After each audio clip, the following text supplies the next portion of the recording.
싶었습니다. 보고 싶었습니다. 정말요? 네, 정말 보고 싶으셨습니까?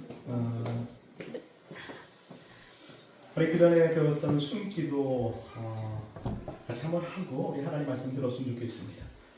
이 숨에는 들숨이 있고 날숨이 있지 않습니까? 숨을 들이마실 때 예수 내 생명 하는 거예요. 한번 마셔보십시다. 예수 내 생명.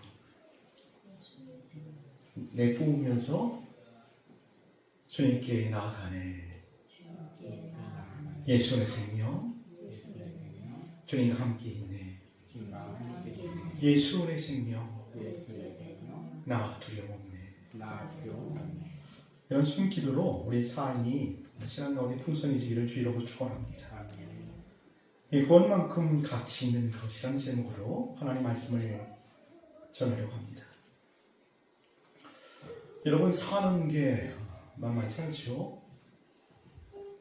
잘 살아보려고 애써도 노력하고 힘써도 내 뜻대로 되지 않는 것이 우리가 살아가는 세상이고 내게 주어진 삶이 아닌가, 그런 생각해보게 됩니다. 세상 가면 갈수록 빡빡해집니다. 사람들은 냉정해지고 자기만 잘 먹고 잘 살겠다고 점점 더 이기적으로 변하는 것 같습니다. 우리가 예배들을 함께 불렀던 사람 가운데 은혜 아니면 살아갈 수가 없네라는 부분이 있어요. 왜 은혜 없으면 살아갈 수가 없을까요? 그 찬송의 중반부쯤에 이런 가사가 있습니다. 크신 계획 다 알 수 없고 작은 시련에 지쳐도, 이런 가사가 있는데 정말 우리의 삶을 잘 표현한 가사가 아니라 그런 생각을 해보게 됩니다. 작은 시련이 우리를 미치게 만들죠. 여러분, 스포츠 좋아하십니까? 스포츠 가운데 요즘 그 격투 스포츠에 UFC라는 것이 있어요. 이종 격투기거든요. 세상에 각종 무술을 하는 사람들이 있을 것 아닙니까? 그 무술을 하는 사람들이 한 자리에 모아서 장을 겨루는 겁니다. 시합을 해서 이기는 사람이 있고 지는 사람이 있죠. 별의별 무술이 다 있어요. 서로 싸우지 않습니까? 서로가 서로를 이기려고 막 달려듭니다. 달려들다가 상대편에게 카운터 탁 한 마리 쓰러진다면 끝나는 겁니다. 내가 이기든 상대가 이기든 아주 쉽게 끝나버려요. 근데 오해진 내내 잽이 계속 들어옵니다. 얼굴이 막 시뻘겋게 되고 막 피투성이가 되고, 이 카바를 탁 올려서 얼굴을 막으면 막 부풀어 막 주먹이 들어오고, 또 탁 막으면 밑으로 이 카프킥으로 막 허벅지를 때리고 온몸이 시커멓게 멍이 들고 오해진 내내 뚫게 만든 그런 모습들을 보게 됩니다. 정말 견디기 힘들죠. 어쩌면 우리 삶의 현실이 이런 작은 시련으로, 그 격투기 선수가 잽을 맞고 복부를 얻어맞고 허벅지를 얻어맞는 것처럼 그 작은 시련으로 계속해서 얻어맞으며 버티며 살아가는 삶의 모습이 아닌가, 그런 생각을 해보게 됩니다. 벌써 10여 년 전 일인데요. 안성에 저희 선대 목사님 한 분 목회를 하신 분이 있었습니다. 건너편에 보면 건질이라는 동네가 있는데 거기서 이 작은 조립식 건물을 짓고 거기서 목회를 했습니다. 근데 언젠가 제게 이런 말을 하는 거예요. 김 목사, 나 암이 걸렸으면 좋겠어. 깜짝 놀라서, 아니 선생님 이게 무슨 말씀인지, 암이 걸리다니요? 내가 암이 걸렸다는 얘기가 아니고 암이 걸렸으면 좋겠어, 이렇게 얘기를 하시더라고요. 그래서 왜 그러냐고 물었더니 너무 힘들어서 목회를 그만하고 싶다는 거예요. 목회를 그만하고 싶은데 명분이 없습니다. 핑계거리가 없어요. 그래서 내가 암이 걸리면 이 건강 문제로 이제 목회를 못하겠다, 그만두겠다고 이렇게 말씀하시는 겁니다. 그 목사님 가정에는 그 연년생인 딸이 둘이 있었는데 초등학교 때는 아무 문제가 없어요. 방이 한 칸이거든요. 애들이 중학생이 되는 거예요. 이제 애들 옷도 갈아입어야 되고 자는 것도 어렵고 여러 가지 불편합니다. 교회는 성장할 모습을 보이지 않고 경제는 굉장히 어려우시니까 이 목사님이 너무 힘든 거예요. 목회를 그만두고 싶다라고 한탄스럽게 말하고 있는 거죠. 얼마나 힘들었으면 그런 얘기를 할까요? 정말 마음으로 이해가 되더라고요. 여러분 목회뿐이겠습니까? 우리 일상사도 마찬가지인 것 같아요.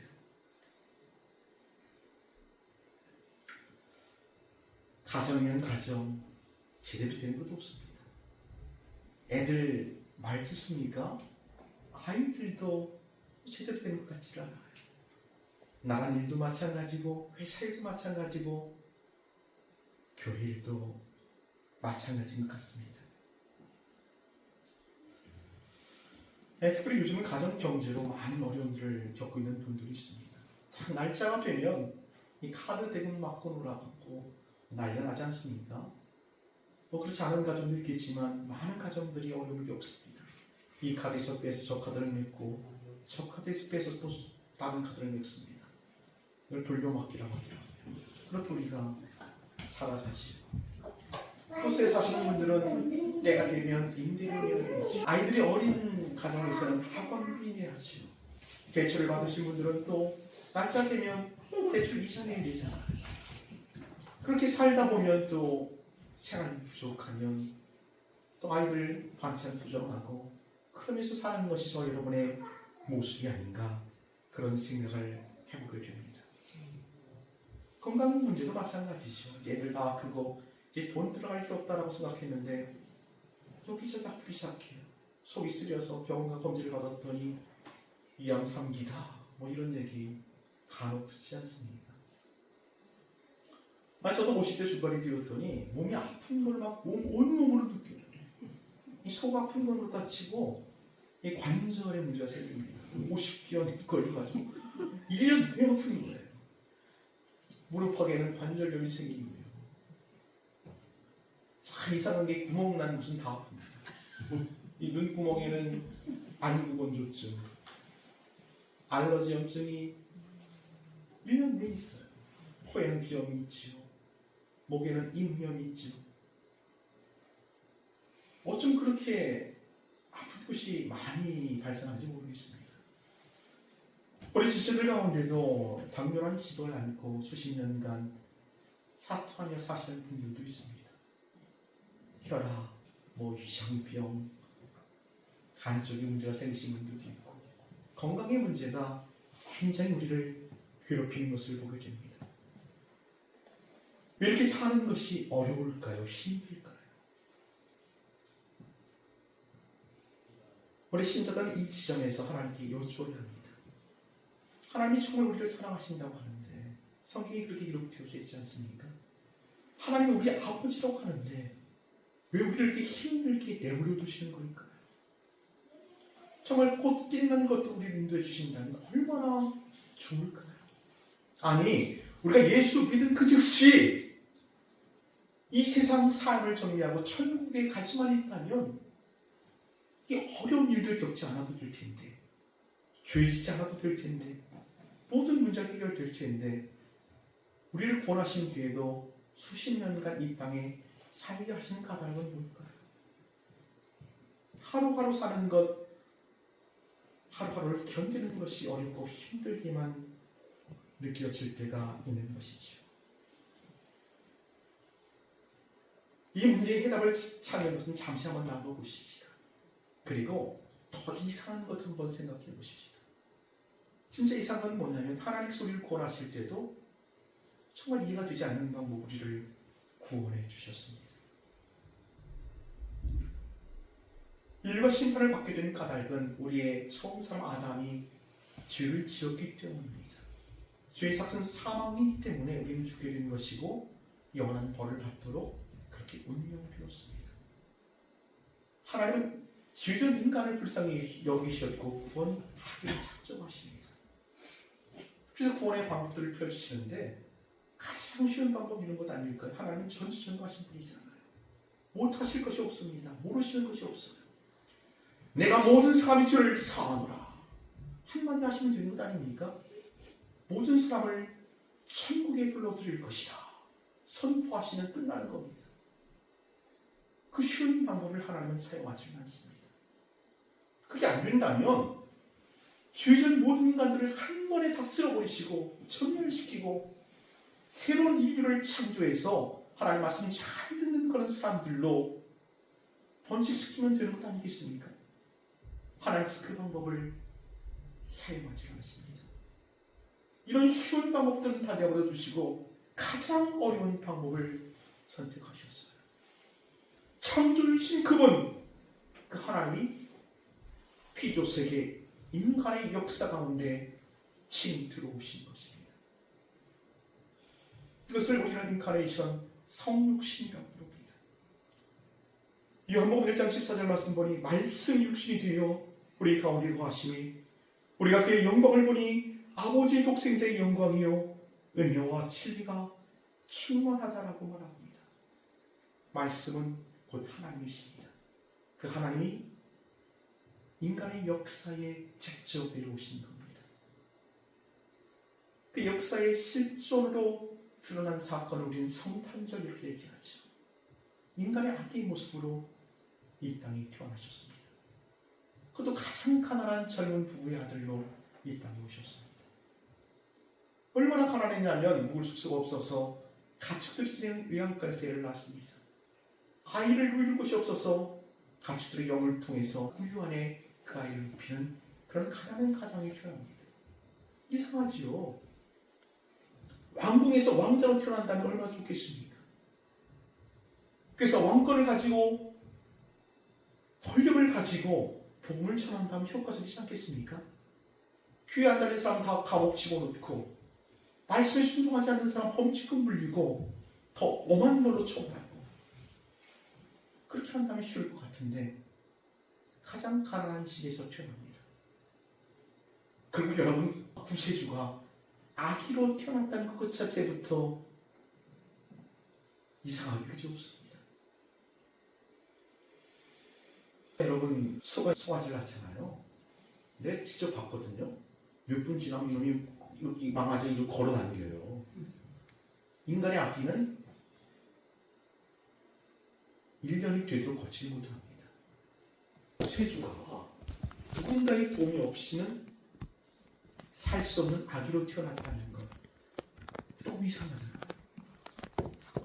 하나님은 그런 방법으로 우리를 구원하기를 원하셨던 겁니다. 그 어린 아기 예수의 상황들을 한번 살펴보십시다. 그분이 하나님의 아들이요 구세주인데요. 모친 마리아가 젖을 물렸을 겁니다. 그 젖을 쪽쪽 빠는 하나님의 아들 예수 그리스도를 한번 상상해 보십시오. 똥을 쌌을 것이고 똥기저귀를 갈아주었습니다. 육신적인 부친이었던 요셉은 그 아기를 키우기 위하여 가족들을 부양하기 위해서 하루 종일 노동에 희달 요양을 했을 겁니다. 그 어린 시절의 예수를 한번 상상해 보십시오. 그 우리 하나님의 아들이라고 했잖아요. 그 동네 친구를 하고 산에서 막 뛰어놀고 나무 위를 오르고 갈릴리 바다에서 수영을 하고 물고기를 잡고 성서를 배우고 그 어린 소년의 예수를 생각해 보십시오.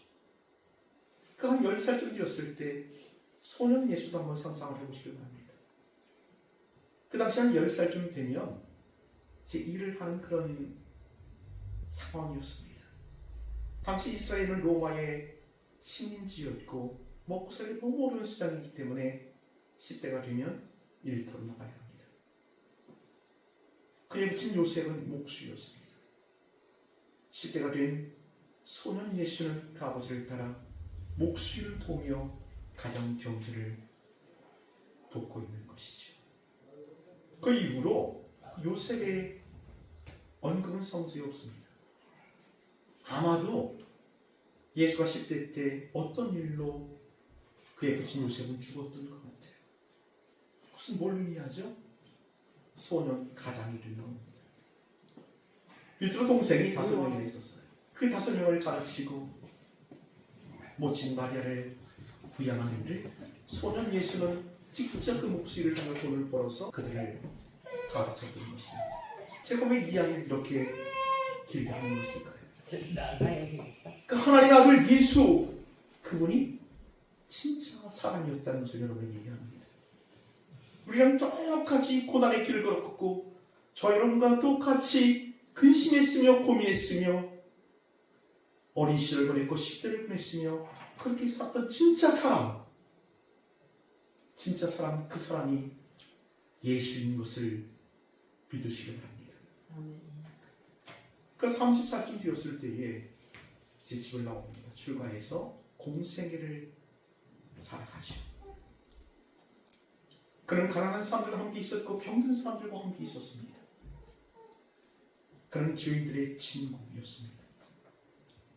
때로는 기적을 행하기도 하였고 병든 자를 치유주기도 했습니다. 복음을 전했고 하나님 말씀을 가르쳤습니다. 그러다가 종교 지도자들하고 갈등이 생겼고 종교 지도자는 그들을 고발하여 예수를 정치범으로 몰아버립니다. 그리고 여러분이 잘 아시는 것처럼 그분은 십자가에 못 박혀 죽습니다. 처형당하는 것이죠.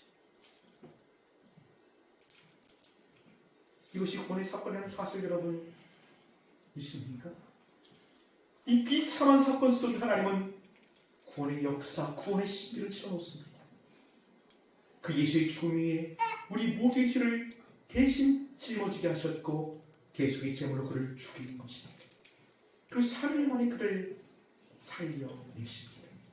부활시킨 것이죠. 그가 다시 살아나는 것은 그가 구세주 우리를 대신해 죽었다는 것을 하나님이 증거로서 보이신 것입니다. 또한 이 십자가의 사건이 우리 죄책의 문제를 담당한 것이라면 그 부활의 사건은 우리가 이루어야 할 그 의의 문제를 담당시킨 겁니다. 우리 성서 한번 찾아보십시다. 로마서 4장 25절입니다. 읽어보십시다. 시작. 예수는 우리가 범죄한 것 때문에 내줌이 되고 또한 우리를 의롭다 하시기 위하여 살아나셨느니라. 우리의 죄 문제를 해결하기 위해서 예수는 십자가에 못 박혀 죽었고 우리 의의 문제를 해결하기 위해서 그분은 살아나셨다는 것이 성경의 증언입니다.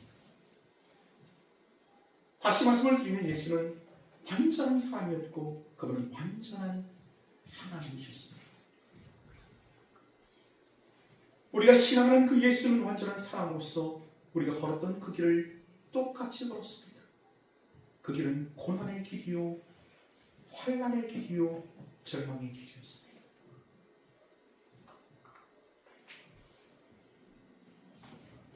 그렇다면 여기서 우리 다르기가 붙여 우리는 왜 고난의 길을 걸어야 하는지를 답을 얻을 수가 있습니다. 그래서 오늘 본문에서 가르치는 교훈입니다. 오늘 본문 히브리서 5장 7절부터 9절까지만 보죠. 9절까지 시작. 그는 육체에 계실 때 자기를 죽음에서 능히 구원하실 이에게 심한 통곡과 눈물로 간구와 소원을 올렸고 그의 경건하심으로 말미암아 들으심을 얻었느니라. 그가 아들이면서도 받으신 고난으로 순종함을 배워서 온전하게 되셨은즉 자기에게 순종하는 모든 자에게 영원한 구원의 근원이 되시고. 예수께서 온전하게 되셨는데 그 까닭이 뭐라고요? 받으신 고난으로 순종을 배웠기 때문에 그렇습니다. 그가 하나님의 아들이었지만 완전한 사람으로서 그 고난 가운데 순종함을 배웠고 그로 말미암아 온전하게 되었다는 것이 성경의 진술인 것입니다. 여기서 우리는 답을 얻었죠. 우리의 삶이 고난으로 점수될 까닭이 뭐라고요? 배울 것이 있었기 때문입니다. 그 배울 것이 뭐라고요? 순종함입니다. 그 순종함은 자발적으로 하나님 앞에 복종하는 것이요, 자발적으로 하나님을 사랑하는 것이요, 자발적으로 그분을 섬기는 것입니다. 그래서 하나님은 우리를 로봇으로 만들지 않으셨어요. 정말 무서운 하나님이라 억압적으로 우리에게 순종을 기대하는 것이 아닙니다. 우리에게 자유의지를 주셨어요. 내가 하나님께 순종할 수도 있고 하나님을 거역할 수 있는 자유의지가 우리 안에 있는 것이죠. 처음 사람 아담은 그 자유의지로 하나님을 배반했고 하나님께 죄를 짓는 그곳에 살입니다. 그는 실패한 것입니다. 그러나 우리 주 예수는 그 자발적으로 하나님께 순종함으로써 그분은 승리하게 된 것이죠. 이 히브리서 5장 7절의 말씀은 바로 겟세마네 기도를 우리에게 보여주고 있습니다. 그런 육체에 계실 때에 자기를 죽음에서 등이 구원하실 이에게 심한 통곡과 눈물로 감동의 손을 올렸고, 여러분 기억하시죠? 그 겟세마네 동산에서 십자가를 앞에 두고 그는 기도합니다. 아버지여, 할만하시거든 이 잔을 내게서 옮겨주십시오. 십자가 너무 무섭고 고통스럽기 때문에 벗어나고 싶다는 것입니다. 그러나 그의 기도는 거기서 끝나는 것이 아니라 한 발 더 나갑니다. 그러나 아버지여 나의 원대로 마옵시고 아버지 원대로 되기를 원합니다. 예수는 자발적으로 순종하십니다.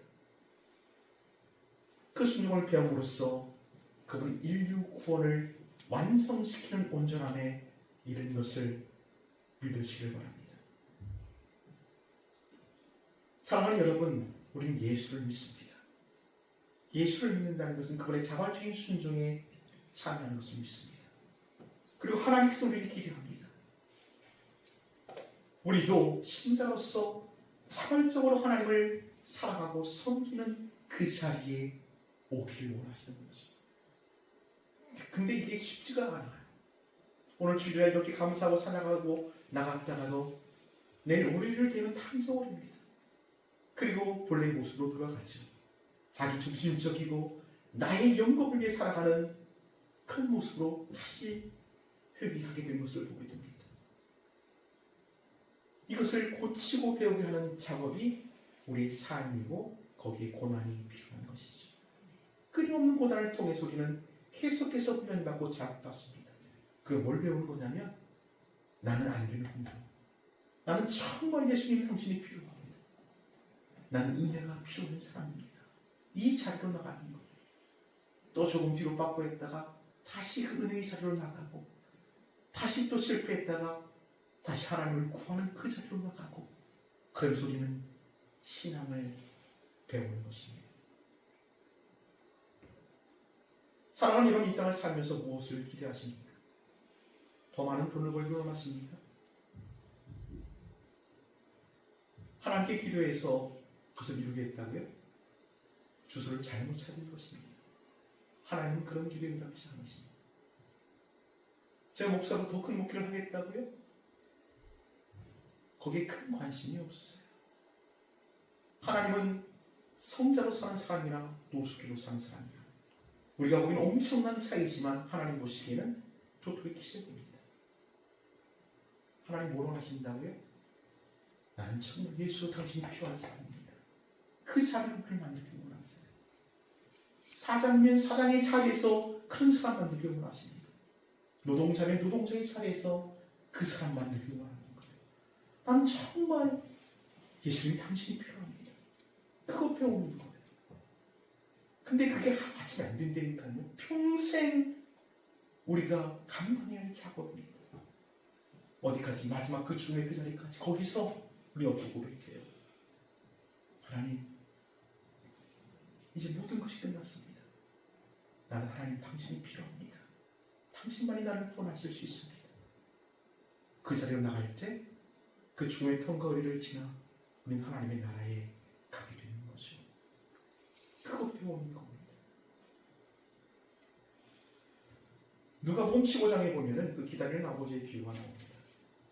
그래서 탕자의 비유라고 우리는 얘기를 하죠. 어떤 사람이 두 아들이 있습니다. 이 둘째가 굉장히 맹랑한 친구예요. 어느 날 아버지를 찾아와요. 아버지 돌아가시면 형하고 나하고 상속받을 것 아닙니까? 유산 미리 주세요. 이렇게 당돌하게 얘기합니다. 그 당시의 관례를 보면 큰 아들은 아버지 재산의 3분의 1을 갖고 둘째는 3분의 1을 갖고 주고 있어요. 근데 그 아버지는 이상한 사람입니다. 재산을 정리해서 저 아들이 나눠줍니다. 둘째는 모든 재산을 다 처분하고 현금으로 바꿔서 먼 나라로 떠나가 버립니다. 그것은 황방탕하지요. 다 낭비합니다. 그러다 그 땅에 흉년이 드니까 친구도 다 떠나가 버리고 먹고 살기 막막합니다. 가장 비참한 직업이라고 생각했던 돼지 치는 일을 그가 하게 됩니다. 근데 돼지가 먹는 그 열매를 따먹고자 하는데 그것까지 주는 사람이 없어. 돼지밥도 못 먹고 삽니다.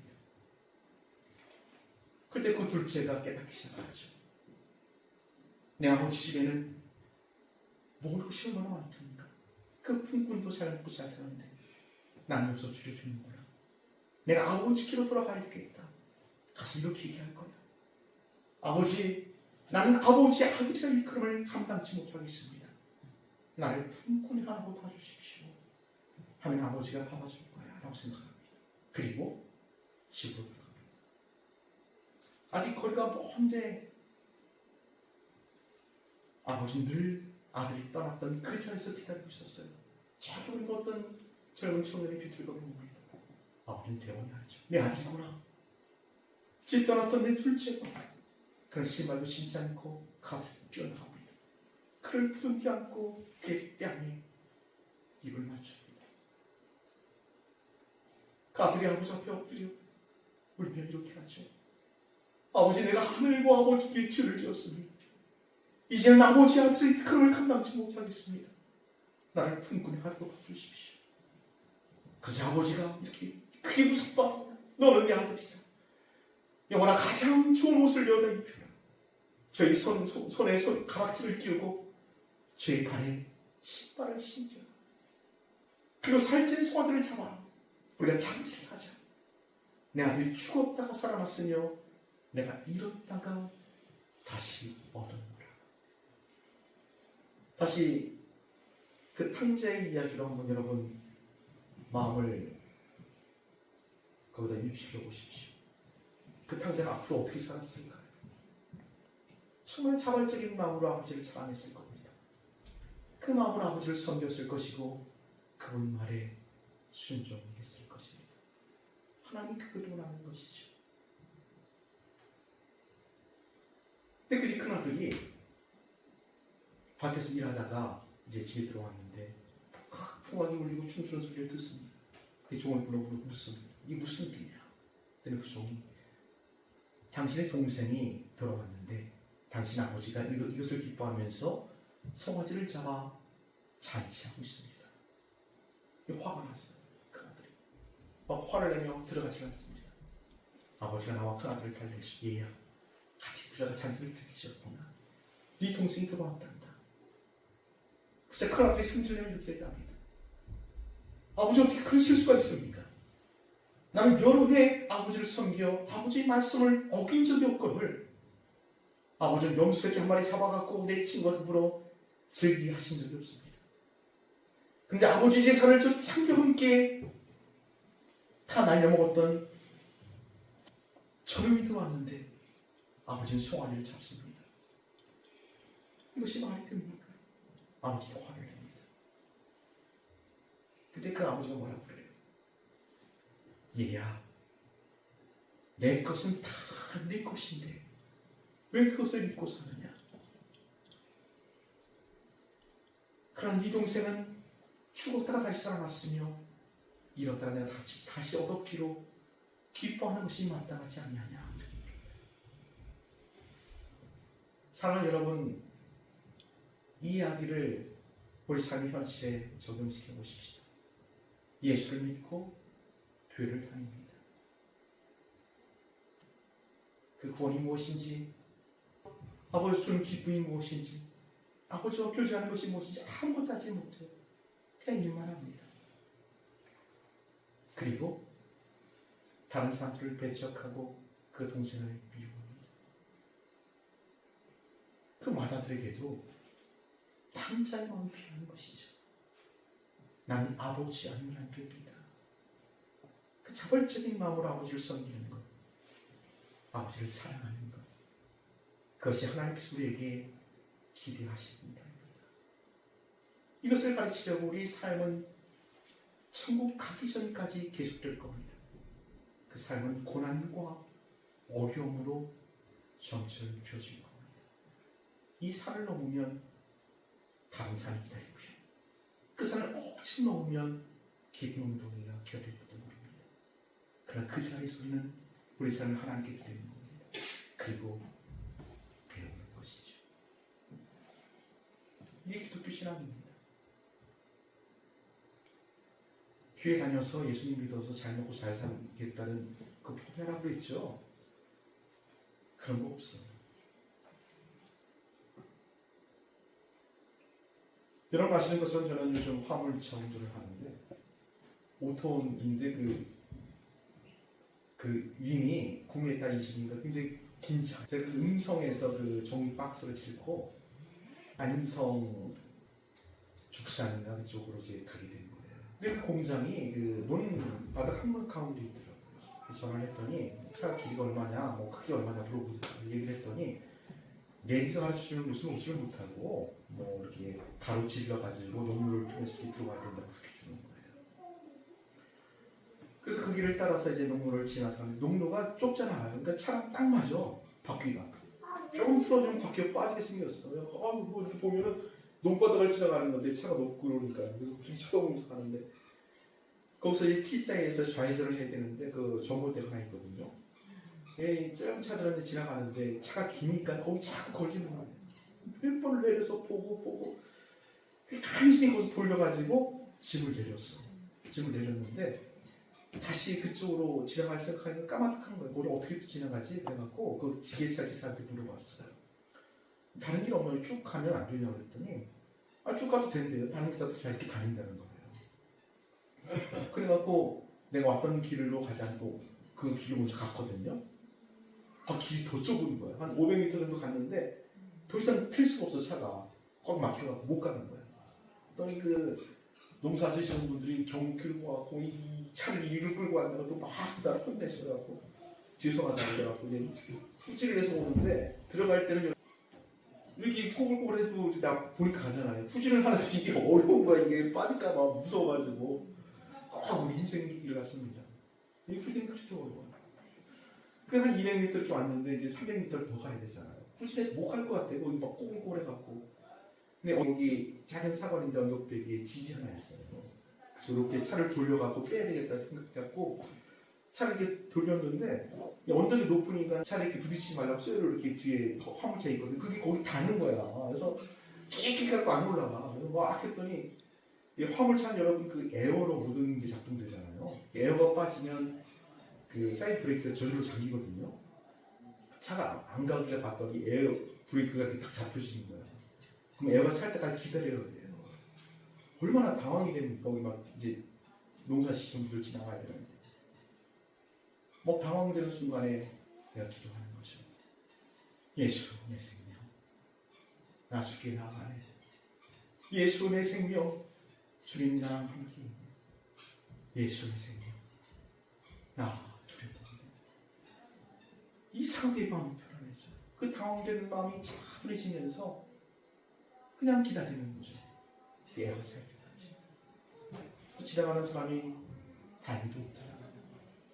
그리고 간신히 차를 돌면서 나왔습니다. 사랑하는 여러분, 그것은 우리 인생의 단면입니다. 여러분 어떤 일을 당할지 모릅니다. 그때 기억하십시오. 나는 예수, 당신이 필요합니다. 나는 예수님, 당신이 필요합니다. 내게 은혜를 주십시오. 그것이 우리를 살게 합니다. 평생 그거 배우는 겁니다. 제가 여러분에게 확실히 말씀드릴 수 있어요. 그런 사람은 절망치 않습니다. 지금 여러분의 삶이 힘들고 어려워서 도망가고 싶나요? 내 삶이 왜 이렇게 되었는지 아무것도 아니라고 애쓰고 비관하시나요? 그렇지 않습니다. 우리는 가장 최선의 길을 걸어가고 있는 것입니다. 내 자리가 어디든 그것은 가장 아름다운 자리며 가장 최선의 자리에 서 있습니다. 거기서 우리는 배우는 겁니다. 나는 주님이 필요하습니다. 그것이 우리를 천국으로 이끄는 믿음인 것입니다. 기도하십시오.